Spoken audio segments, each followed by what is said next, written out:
একটা ছেলে মারা যাওয়ার পর পুরো পরিবারটা ভেঙে পড়ে, কিন্তু তারা তখনও জানতো না সামনে তাদের জন্য অপেক্ষা করতেছে আরো ভয়ঙ্কর বিপদ। কারণ এবার শুধু মানুষই না, প্যান্ডোরার সবচেয়ে নিষ্ঠুর নাবি গোষ্ঠীও নেমে পড়েছে যুদ্ধে। আর সবচেয়ে অবাক করার বিষয় হলো, যে ছেলেটা প্যান্ডোরার বাতাসে নিঃশ্বাসই নিতে পারতো না, সে হঠাৎ করে অক্সিজেন ছাড়া বেঁচে থাকতে শুরু করে। কিন্তু কিভাবে আর কেনই বা শেষ পর্যন্ত জ্যাক সালি নিজের দত্তক নেওয়া ছেলে স্পাইডারকে মেরে ফেলতে চেয়েছিল? সবগুলো প্রশ্নের উত্তর জানতে চাইলে দেখতে হবে পুরো ভিডিওটি। আজকের ভিডিওতে আমরা দেখব ফায়ার অ্যান্ড অ্যাশ মুভির পুরো গল্প, যেখানে আছে ভয়ঙ্কর যুদ্ধ, আবেগঘন পারিবারিক মুহূর্ত, বিশাল সব প্রাণীদের আক্রমণ আর এমন কিছু চমক যেগুলো দেখে আপনার মাথা পুরো ঘুরে যাবে। এই মুভিটির বাজেট ছিল 400 মিলিয়ন ইউএস ডলারের মতো। বক্স অফিসে এর আয় হয় 1490 মিলিয়ন বা 1.490 বিলিয়ন মার্কিন ডলার। ভাবা যায় শুধু টাকা আর টাকা। এটা কিন্তু আভাতার মুভির তৃতীয় পর্ব। বাকি পর্বগুলো দেখে না থাকলে এখনই দেখে আসুন। দুটো পর্বেই আমাদের চ্যানেলে এক্সপ্লেন করা আছে। তো বেশি কথা না বলে চলুন শুরু করা যাক আজকের এক্সপ্লেন ভিডিও। মুভির শুরুতেই আমরা দেখতে পাই নেটেইয়ামের মৃত্যুর পর পুরো সালি পরিবার একদম ভেঙে পড়েছে। বিশেষ করে নেইতেরি। সে এখন মানুষদের একদমই সহ্য করতে পারে না। মানে মানুষ দেখলেই তার মেজাজ এমন হয়ে যায় যেন আজকে কাউকে না কাউকে প্যান্ডোরার মাটিতে পুঁতেই ফেলবে। এদিকে স্পাইডার মানুষের ছেলে হওয়ার কারণে তাকে সবসময় মাস্ক পরে থাকতে হয়। কিন্তু একদিন রাতে ঘুমানোর সময় তার শ্বাস নেওয়া মাস্কের শক্তি শেষ হয়ে যায়। আর ভাই, মাস্ক বন্ধ মানে পরিস্থিতি কিন্তু ভয়ঙ্কর। কেননা আপনারা তো জানেনই প্যান্ডোরার বাতাস মানব শরীরের জন্য কতটা বিষাক্ত। এই ঘটনার পর জ্যাক আর নেইতেরি সিদ্ধান্ত নেয় স্পাইডারকে আবার মানব বিজ্ঞানীদের ক্যাম্পে ফিরিয়ে দিতে হবে, কারণ সেখানে অন্তত সে নিরাপদ থাকবে। কিন্তু লোয়াক, কিরি, টুক আর স্পাইডার তাদের এই সিদ্ধান্ত কোনোভাবেই মেনে নিতে পারতেছিল না। অনেক বোঝানোর পর তারা সবাই রাজি হয়। পুরো সালি পরিবার উড়ন্ত বাণিজ্যিক জাহাজের বহরের সাথে যাত্রা শুরু করে। তারা ভেবেছিল এদের সাথে গেলে অন্তত নিরাপদে ওই জায়গায় পৌঁছাইতে পারবে, কিন্তু তারা বুঝতেই পারেনি সামনে তাদের জন্য কি অপেক্ষা করতেছে। এই মুভিতে যে বিশাল উড়ন্ত জাহাজগুলো দেখা যাচ্ছে, এগুলো মূলত উইন্ড ট্রেডার শিপ বা আকাশের বাণিজ্যিক জাহাজ বলা হয়। এগুলো ব্যবহার করে টলালিম ক্ল্যান নামের এক যাযাবর নাভি গোষ্ঠী। এদেরকে আবার উইন্ড ট্রেডার্স নামেও ডাকা হয়। এই গোষ্ঠীর কাজ হলো পুরো প্যান্ডোরা জুড়ে ভ্রমণ করা, বিভিন্ন নাভি গোষ্ঠীর সাথে পণ্য বিনিময় করা, খবর পৌঁছে দেয়া আর এক জায়গা থেকে আরেক জায়গায় মানুষ বা জিনিস পরিবহন করা। অনেকটা আকাশে চলা বণিক কাফেলার মতো। জ্যাক সালি ম্যাটকাইনা থেকে তাদের সাথে যেতে যাচ্ছিল,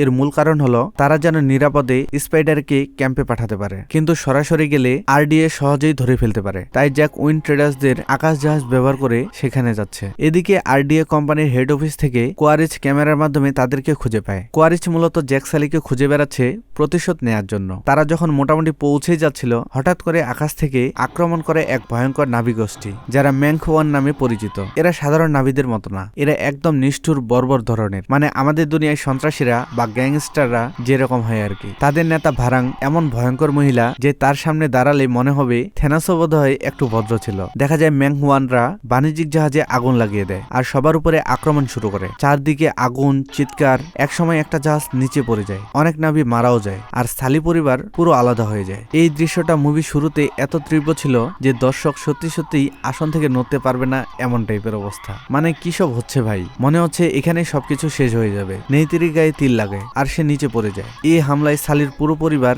খন্ডে খন্ডে বিভক্ত হয়ে যায়। লোয়াক, কিরি, টুক আর স্পাইডার নিচে পড়ে যাওয়া সেই জাহাজের কাছে যায়, কেননা স্পাইডারের জন্য এক্সট্রা অক্সিজেন মাস্কটা সেখানেই ছিল। কিন্তু ম্যাংহুয়ানরা তাদেরকে দেখে ফেলে এবং পিছনে ধাওয়া করে। তারা কোনো মতে একটা নদীতে ঝাঁপ দিয়ে প্রাণে বেঁচে যায়। এদিকে কোয়ারিচ এসে জ্যাক সালিকে ধরে ফেলে। কিন্তু জ্যাক যখন স্পাইডারের কথা বলে যে তার মাস্কটা না পেলে স্পাইডার হয়তো বাঁচবে না, এটা শোনার পর কোয়ারিচ জ্যাককে নিয়ে বাচ্চাদের খুঁজতে থাকে। সবচেয়ে মজার ব্যাপার হলো স্পাইডার কিন্তু এই কোয়ারিচেরই ছেলে। তাই কোয়ারিচ জ্যাক সালিকে না মেরে তাকে সাহায্য করতে থাকে। অপরদিকে ম্যাংওয়ানদের হাত থেকে বাঁচার জন্য পালানোর সময় স্পাইডারের মাস্কে বারবার রেড সিগন্যাল আসে। তাই তারা আবার বাধ্য হয়ে জঙ্গলের অপর দিক দিয়ে ঘুরে ধ্বংস হওয়া জাহাজটার কাছে আসতে শুরু করে। এই সময় আবার স্পাইডারের মাস্ক পুরো শক্তি হারায়। সে নিঃশ্বাস নিতে না পেরে অজ্ঞান হয়ে যায়। আর তখনই ঘটে পুরো মুভির সবচেয়ে চমকে দেয়া মুহূর্তগুলোর একটা। কিরি হঠাৎ করে আর কোনো উপায় না পেয়ে তার শরীরে মাইসেলিয়া প্রবেশ করায়। আর তারপর স্পাইডার ধীরে ধীরে প্যান্ডোরার বাতাসে নিঃশ্বাস নিতে শুরু করে। মানে ভাই, যে ছেলেটা এতদিন অক্সিজেন ছাড়া 10 সেকেন্ডও থাকতে পারতো না, সে এখন পুরো প্যান্ডোরার পরিবেশের সাথে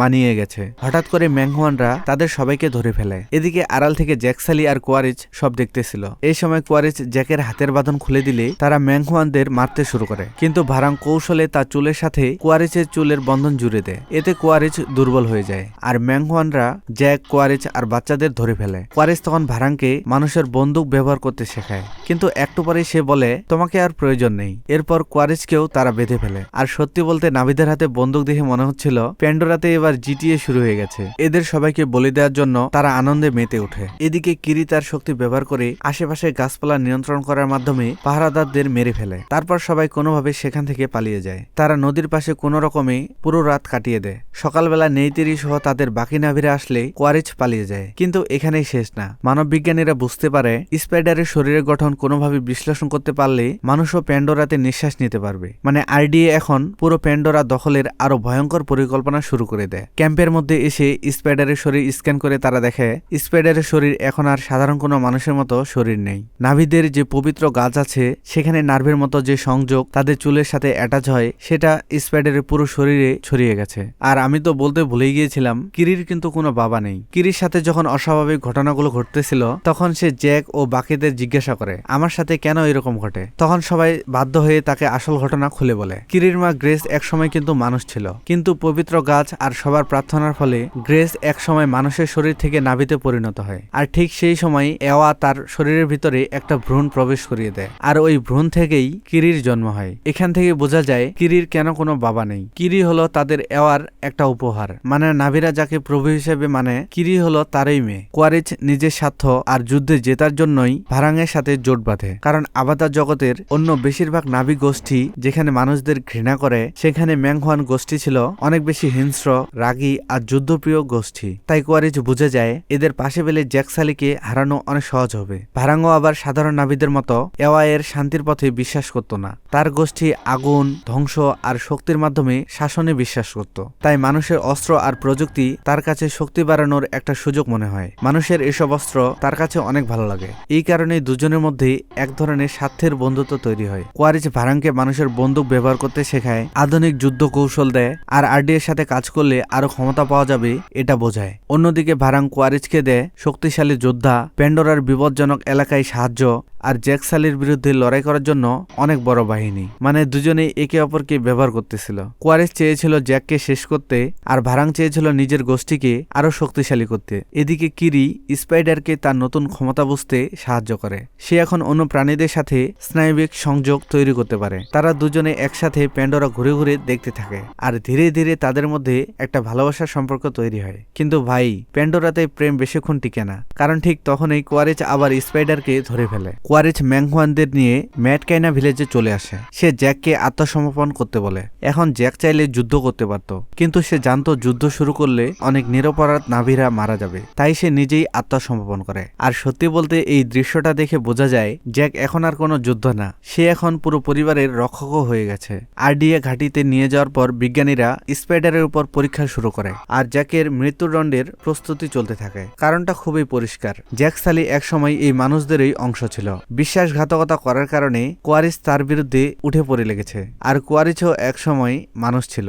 এই মুভির প্রথম পর্বে জ্যাক সালি তাকে মেরে ফেলে। যদি জানতে চান মানুষ থেকে আবার কিভাবে নাভি হওয়া যায়, তাহলে আপনাকে দেখতে হবে আবাতার মুভির প্রথম পর্বটি। তাই আমার রিকোয়েস্ট থাকবে আপনারা এই মুভিটি দেখার আগে আগের দুটি পর্ব অবশ্যই দেখে নেবেন, তাহলে পুরো আবাতার মুভির গল্পটা বুঝতে আপনাদের সুবিধা হবে। এদিকে নেইতেরি ম্যাংহুয়ানদের ছদ্মবেশ ধরে আরডিএ ঘাঁটিতে ঢুকে পড়ে। আর ভাই, নেইতেরি যখন রাগের চরম পর্যায়ে যায় তখন শিকারী প্রাণীরাও লুকিয়ে পড়ে। এই সময় আরডিএ বিজ্ঞানী ইয়াংগানবিন জ্যাককে পালাতে সাহায্য করে। তারপর জ্যাক, নেইতেরি আর স্পাইডার আরডিএ ক্যাম্প থেকে পালিয়ে যায়। কিন্তু এখানে আসে মুভির সবচেয়ে আবেগঘন একটা মুহূর্ত। জ্যাক বুঝতে পারে আরডিএ যদি স্পাইডারের প্যান্ডোরার মধ্যে নিঃশ্বাস নেওয়ার প্রক্রিয়াটা বুঝে ফেলে তাহলে প্যান্ডোরা শেষ হয়ে যাবে। কেননা আরডিএ কোম্পানি তখন প্রত্যেকটা মানুষকে স্পাইডারের মতো বানিয়ে ফেলবে। নেইতেরি কিন্তু আগে থেকেই স্পাইডারকে একটু কম পছন্দ করত। এটার মূল কারণ হলো স্পাইডার মানুষের ছেলে, আর মানুষরাই নেইতেরির পুরো পরিবারকে শেষ করে দিয়েছে। এই কারণে নেইতেরি স্পাইডারকে খুব একটা পছন্দ করত না। এসব ঘটনার পর জ্যাক কষ্ট পেলেও সিদ্ধান্ত নেয় স্পাইডারকে সে নিজেই মেরে ফেলবে। ভাবুন তো পরিস্থিতিটা, যেই জ্যাক এই স্পাইডারকে এতদিন ধরে আগলে রেখেছে সে আবার নিজের হাতেই তাকে মারতে চাইছে। যদিও জ্যাক সালি স্পাইডারের আসল বাবা না, তবুও সে ছোট থেকে স্পাইডারকে বড় করেছে। তাই তার অনেক কষ্ট হচ্ছিল এই কাজটা করতে। কিন্তু শেষ পর্যন্ত জ্যাক স্পাইডারকে মারতে পারে না, বরং সে আর নেইতেরি স্পাইডারকে জড়িয়ে ধরে। এই দৃশ্যটা দেখলে যে কেউ ইমোশনাল হয়ে যাবে। তারপর জ্যাক ম্যাটকাইনাদের সতর্ক করে যে আরডিএ টুলকুনদের হত্যা চালাতে যাচ্ছে। আপনারা যদি ভাবেন টুলকুন আবার জিনিসটা কি, সেটার জন্য আপনাদের আবার দ্বিতীয় পর্বটি দেখতে হবে। কিন্তু টুলকুন নেতারা শান্তিপূর্ণ পথ ছাড়তে রাজি হয় না। মানে তারা মানুষদের সাথে যুদ্ধ যুদ্ধে জড়াতে চায় না। এই সময় টুলকুনদের সবাই লোয়াক নিয়ে আসে পায়াকান আর টেনওয়াককে। টেনওয়াক হলো এমন একটা টুলকুন যার উপর আরডিএ কোম্পানি হামলা করেছিল, কিন্তু সে কোনোভাবে বেঁচে ফিরে এসেছে। এই টেনওয়াকের শরীর দেখলেই বোঝা যায় মানুষরা কতটা নিষ্ঠুর। এবার টুলকুনের প্রধানরা বুঝতে পারে আর চুপ থাকা যাবে না, এখনো যদি আমরা চুপ থাকি তাহলে আমরা মারা যাব। সবাই যুদ্ধের প্রস্তুতি নিতে থাকে। তারপর আসে গায়ে কাটা দেওয়ার মতো মুহূর্ত। জেক আবার টুরুকের সাথে বন্ধন তৈরি করে আর পুরো নাভিক ক্ল্যানকে একত্রিত করে। এই সময় ব্যাকগ্রাউন্ড মিউজিক আর দৃশ্যগুলো সত্যি অসাধারণ লাগতেছিল। মনে হচ্ছিল প্যান্ডোরা এবার পুরো যুদ্ধের আমেজে মেতে উঠেছে। এদিকে আরডিএ ফ্লিট শিকার শুরু করতে আসতেই টুলকুন আর নাভিরা তাদের উপর হামলা চালায়। চারদিকে বিস্ফোরণ, প্রাণীদের আক্রমণ আর চলতে থাকে আকাশযুদ্ধ। কিন্তু পরিস্থিতি আবার বদলে যায় যখন কোয়ারিচ আর ম্যাংহুয়ানরা যুদ্ধে যোগ দেয়। এই সময় শত্রুর হামলায় ম্যাটকাইনা লিডারের স্ত্রী রোনাল মারাত্মকভাবে আহত হয়, আর সে কিন্তু প্রেগনেন্ট ছিল। সন্তান জন্ম দিতে গিয়ে সে মারা যায়। মৃত্যুর আগ মুহূর্তে নেইতিরি তার বেবি প্রিলকে বাইরে নিয়ে আসে। এই দৃশ্যটা একই সাথে হৃদয় বিদারক আর সুন্দরও ছিল। নাভিরা যখন তাদের কাছে প্রায় হেরেই যাচ্ছিল, তখন নেইতিরি আবার তার শক্তি ব্যবহার করে এওয়ার সাথে যোগাযোগ করার চেষ্টা করে। নেইতিরি যখন একাই পেরে উঠতে পারতেছিল না, স্পাইডার আর টুকো নেইতিরিকে সাহায্য করে। অবশেষে কিরি এওয়ার দেখা পায়। তারপর সে সাহায্যের জন্য অনুরোধ করে, আর তারপর প্যান্ডোরার সব বন্যপ্রাণীরা আরডিএ বাহিনীর উপর হামলা চালাতে শুরু করে। মানে ভাই, এটা দেখে মনে হচ্ছিল পুরো গ্রহটাই এখন প্রতিশোধ নিতে নেমে গেছে। বিভিন্ন প্রাণী এসে সেনাবাহিনীদের উপর আক্রমণ করতে থাকে। টেনওয়ার্ক এদিকে টুলকুন শিকারী মিক স্কর্পিকে মেরে ফেলে, যেটা ছিল একেবারে মনের মধ্যে শান্তি পাওয়ার মতো একটা মুহূর্ত। শেষে জ্যাক আর কোয়ারিচ ম্যাগনেটিক শক্তিক্ষেত্রের মধ্যে পড়ে যায়। চারপাশে ধ্বংস হয়ে যাওয়া জাহাজ, ভাসমান পাথর, মানে পাগল করে দেওয়ার মতো দৃশ্য। দুজনের মধ্যে লড়াই শুরু হয়, কিন্তু লড়াই চলাকালেই স্পাইডার নিচে পড়ে যায়। আর তখন শত্রু হওয়া সত্ত্বেও জ্যাক আর কোয়ারিচ একসাথে তাকে বাঁচানোর চেষ্টা করে। এই দৃশ্যটা দেখায় ভিতরে ভিতরে কোয়ারিচের মধ্যে এখনো কিছু মানবতা বেঁচে আছে। পরে নেইতেরি আর বাচ্চারা এসে পৌঁছায়। তখন কোয়ারিচ নিজেই ভাসমান পাথর থেকে নিচে ঝাঁপ দেয়। মানে কোয়ারিচ পুরোপুরিভাবে মারা গেল কিনা সেটা এখনো রহস্য হিসেবেই রয়ে গেল। যুদ্ধ শেষ হওয়ার পর স্পাইডার আর ম্যাটকাইনারা পানির নিচে আত্মিক গাছের সাথে সংযোগ করে, যেখানে স্পাইডার সব মৃত নাভিদের দেখতে পায়, আর কিরি তাকে গ্রেসের সাথে পরিচয় করিয়ে দেয়। আর আপনারা তো জানেন গ্রেস হলো কিরির মা। অবশেষে স্পাইডারকে আনুষ্ঠানিকভাবে নাভিদের অংশ হিসেবে গ্রহণ করা হয়। মানে যে ছেলে শুরুতে কোথাও নিজের জায়গা খুঁজে পেত না, শেষ পর্যন্ত সে নিজের পরিবার আর নিজের জাতি দুটোই খুঁজে পেল। আর এখানেই শেষ হয় ফায়ার অ্যান্ড অ্যাশ এর অসাধারণ আবেগঘন এবং অ্যাকশনে ভরা মুভিটি। আপনার কাছে মুভির সবচেয়ে ইন্টারেস্টিং দৃশ্য কোনটা লেগেছে? স্পাইডারের পরিবর্তন নাকি জ্যাকের সেই হার্ট ব্রেকিং সিদ্ধান্ত? কমেন্ট করে অবশ্যই জানাবেন। আর এরকম মজার মজার এক্সপ্লেন ভিডিও দেখতে চাইলে চ্যানেলটা অবশ্যই সাবস্ক্রাইব করে রাখবেন, কারণ সামনে আরো আসছে প্যান্ডোরা ইউনিভার্সের অসাধারণ সব গল্প। তো আজকের ভিডিও এ পর্যন্ত। ভিডিওটি ভালো লাগলে লাইক, কমেন্ট এন্ড শেয়ার করবেন। চ্যানেলে নতুন হয়ে থাকলে সাবস্ক্রাইব করতে ভুলবেন না। দেখা হচ্ছে নেক্সট ভিডিওতে। Tata, bye bye. আচ্ছা, ফাইনালি আমার ভয়েস রেকর্ড করা শেষ হইলো। আর আজকের দিনটা অনেক কষ্টের আবার অনেক আনন্দের, কারণ আমার চাচাতো ভাই প্রায় 4 দিন থেকে নিখোঁজ ছিল। ওর একটু সমস্যা আছে, তো মানে ঠিকভাবে কথা বুঝিয়ে বলতে পারে না। আমাদের বাসা থেকে 300 কিলোমিটার দূরে ওকে পাওয়া গেছে। সে আমাদের গ্রামের বাসা থেকে একাই ঢাকা চলে গিয়েছিল, যেটা আমরা কখনোই ভাবতে পারিনি সে ঢাকা চলে যাবে। আর ট্রেন যোগাযোগের কারণে ট্রেনে উঠেই সে ঢাকা চলে গেছে। ওইখান থেকে অনেক কষ্টে তাকে খুঁজে পাওয়া গেছে। আর আমি একটা সিদ্ধান্ত নিয়ে নিয়েছিলাম যে ওকে যদি বাই চান্স না পাওয়া যেত, তাহলে আমার প্রত্যেকটা ভিডিওর শেষে ওর ছবি দিয়ে আমি চেষ্টা করতাম যে আমার ভাইকে যেন খুঁজে পাওয়া যায়। তো আলহামদুলিল্লাহ আমার ভাইকে খুঁজে পাওয়া গেছে। আপনারা সবাই তার জন্য দোয়া করবেন, সে যেন এভাবে আর হারিয়ে না যায়। কারণ গত 4 দিন আমরা কিরকম ছিলাম বা আমাকে কেমন খারাপ লাগতেছিল সেটা আমি বুঝাতে পারবো না। তো আল্লাহর কাছে লাখো কোটি শুকরিয়া যে সুস্থ অবস্থায় আমার ভাইকে আমাদের মাঝে ফিরিয়ে দিয়েছে। তো সবাই ভালো থাকবেন। আল্লাহ হাফেজ।